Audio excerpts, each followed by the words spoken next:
Alright guys, sa mapagpalang araw sa inyong lahat, mayroon tayong reaction video dito kay Rob Trip.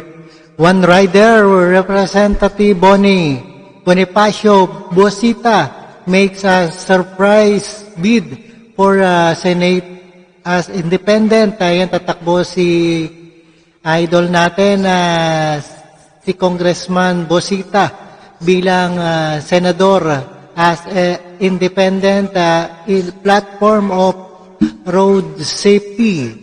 He files at certificate of candidacy on Friday, October 4. Alright, panoorin natin ang kanyang panukala dito sa ating reaction video dito kay Rob Trip. Alright, and now without further ado, let's do watch. Thank you, ma'am. Sa ating pong lahat, magandang araw po. Congressman Bonifacio Bosita po, kasalukuyang representative ng One Rider Party List, 19 Congress. Kasama si Honorable Congressman Attorney Rods Gutierrez. Ako po ay tatakbong senador sa darating na May. Alright, tandaan nyo guys, tatakbong senator tong si Bosita. At supportahan po natin para sa road safety. 2025 national election, independent.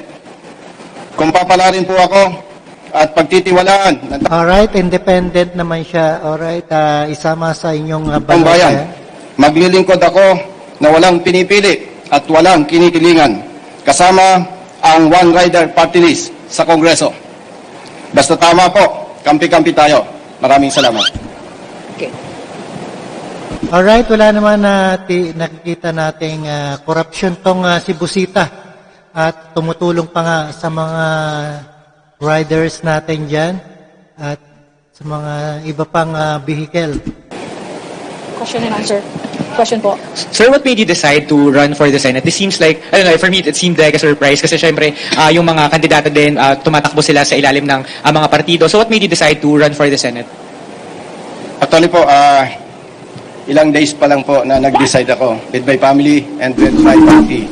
At siyempre po, bilang isang public servant, hindi po natin binabatay ang desisyon sa sarili lamang. Kasama po dyan ang suporta ng pamilya at siyempre po ng ating mga kababayan. At gusto ko pong ipalam sa inyo na bilang isang road safety advocate, nababasa ko po na marami sa ating mga kababayan ang nagmumungkahi na tumakbo po ako bilang kandidato sa pagkasenador. At yan po ay isa sa napakalaking basihan ng aking desisyon po, yung hinihiling po ng marami nating mga kababayan. Thank you, sir. Dwight, follow up. Sherian Torres. Sir, magandang hapon. Sherian Torres po, ABS-CBN. Sir, ano ang pwede niyong i-offer bilang isang senatorial aspirant? Ang pwede ko pong i-offer bilang senatorial aspirant, nakita po natin na actually, ako po ay nagsimula muna na maging representative ng One Rider Party List sapagkat nakita ko po na laganap ang aksidente sa ating bansa na kung saan maraming Pilipino po, libu-libong Pilipino ang namamatay sa road crashes at marami rin po ang naabuso at nabibiktima ng maling pagpapatupad ng batas. Sa mahigit Ayan, tama naman ang sinasabi ni Bosita na maling ayan, pataw sa isang rider at supportahan po natin yan sa darating na almost 3 years po sa Kongreso. Ako po ay nalulungkot sapagkat yung mga panukala po nating batas na magtataguyod ng kaligtasan at proteksyon ng mga motorista ay wala po akong pinalad na maipasa sa level ng Kongreso. At kung ako po ay papalarin at pagtitiwalaan po ng taong bayan, umaasa po ako na ito po na pangunahin nating advokasya, itong pagtataguyod ng kaligtasan at proteksyon ng mga motorista ay pangunahin, bibigyan ko po ng atensyon sa Senado. At alam ko rin po na makakatulong ang One Rider Party List dito sa aking advokasya. Gusto ko naman po ipalam sa ating lahat na simula po noong 2006, advokasya ko na po ang magtaguyod ng kaligtasan ng mga motorista. Kung bakit po, bilang isang anak mahirap, alam ko po, itong libu-libong Pilipino na namamatay sa road crashes wherein more than 60% mga tatay at mga nanay. Ito po ay nagdudulot ng perwisyo sa napakaraming pamilya, lalong-lalo na po sa mga bata na nauulila. At ako rin po ay naniniwala na wala namang batang nangangarap na maging masama at pabigat sa lipunan. Pero kung sila po ay nawawala ng tatay o nanay, malaki po ang porsyento na nasisira ang buhay at kinabukasan ng mga ito. Ayan, totoo naman ang sinasabi ni Busita. Kung nawala ang isang pamilya, wala nang magtataguyod sa kanyang mga anak at wala nang suporta. Alright. At kung hindi po natin ito pipigilan, tiyak na tiyak po, higit na tataas ang krimen sa ating bansa sa darating na mga panahon. Kung bakit po, higit na tataas ang bilang ng mga bata na nasisira ang buhay at kinabukasan. Kaya nga po, yung kasagutan ko po sa inyong katanungan, pangunahing bibigyan ko po ng attention itong pagsusulong ng batas na magtataguyod ng kaligtasan at protection ng mga kababayan nating mga motorista. Maraming salamat po. Sir, i-follow up ko lang po. Clarify ko rin. Sabi niyo po kanina, tatakbo po kayo as independent. Bakit po hindi kayo kakargahin ng one rider? Considering na meron din mga senador tayo na galing sa mga party list groups kagaya or sectoral groups kagaya po ng mga nasa Akbayan o nasa Siba. Independent po ako sa level ng Senado, na pagtakbo ng Senador. But then, mananatili po na magkasama po kami ng one rider party list. So, just to clarify, sir, ibig sabihin yung one rider is accredited sa party list group pero hindi pa siya accredited sa national party. Ganun po ba kaya tatakbong independent? Ano po to? Ito pong one rider party list. Okay, please. Okay. Sorry, intervention ng Tagdin. Actually, One Rider Party List po is a sectoral regional party. So I think based on legal advice, we are unable to field any senatorial candidates. I believe the party list mentioned earlier are actually political parties. So since we're not political party, we express our full support. However, Congressman Busita is restrained to run as an independent. Yun na po. Thank you, Honorable Congressman. Alright, naintindihan nyo na guys kung bakit tumatakbong independent itong si Congressman Bonifacio Busita. Thank you, sir. Ano pang tanong? Okay. Tristan, just watch. Sir, given yung traffic, halimbawa sir, matagal ng problema ng mga tao, kayo po ba, anything new that you would like to pursue or offer po, kung halimbawa maluklok kayo sa Senado, meron po ba kayo naiisip na batas to address ito pong nararanasan ding traffic ng taong bayan? Yes, thank you, sir.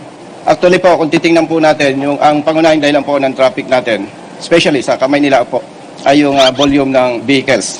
And bilang more than 30 years sa Philippine National Police at matagal po sa advokasya, ang nakikita po natin dyan, ang kailangan po talaga palakasin yung po bang enforcement, law enforcement. Sapagkat kung titingnan po natin, marami sa ating mga kababayan ang nagsasabi na maraming motorista ang walang disiplina. At hindi naman po may tatanggi na mayroon din tayong mga law enforcers, even police officers, ay may tuturing na walang disiplina. Ibig pong sabihin, kailangan po natin True naman na mga vehicle maraming walang disiplina, lalo na ang four wheels at mga truck dyan. palakasin yung tamang pagpapatupad ng batas. Dapat magdisiplina po ang mga motorista, magdisiplina ang mga law enforcement personnel para matiyak na may patupad ng tama ang batas. Sa ganung pamamaraan po, natitiyak po natin ito makatulong po para gumaan ang daloy ng trapiko, especially. Alright guys, ayan pakinggan at napanood po natin. Can become really good athletes. Alright, and dito kay Rob Freeman.